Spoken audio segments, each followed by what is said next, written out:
Magandang araw sa lahat. Ako ay si Rismargo G. Montano at nandito ako ngayon sa Araneta Coliseum, Cubao, Quezon City.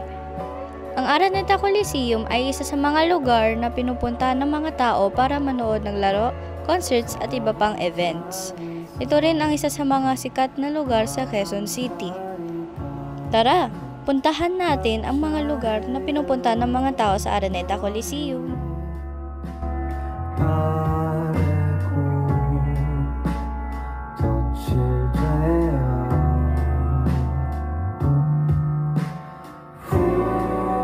Ngayon sa Farmers Market, isa sa mga pinakasikat na palengke dahil sa mga murang bilihin, gaya ng gulay, seafoods, at mga karne.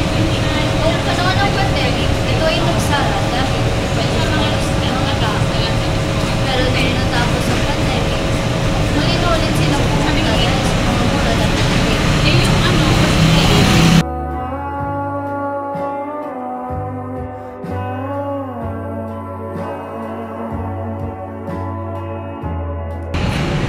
Nandito ako ngayon sa Araneta Coliseum, Cubao, Quezon City, kung saan ginaganap ang mga laro, concerts at iba pang events.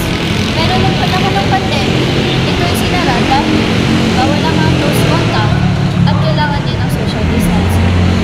Pero nung matapos ang pandemic, muli itong pinuksan para ganapin ang mga laro, concerts at iba pang events.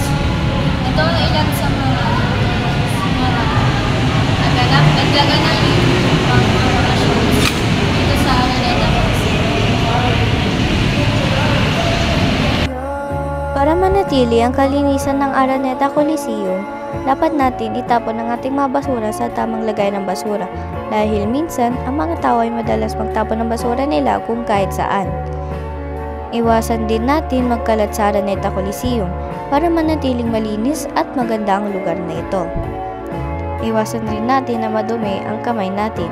Dapat tayo naghuhugas ng kamay para manatili natin ang ating kalinisan. At yan na po ang aking travel vlog. Salamat sa panonood at sa pagkikinig.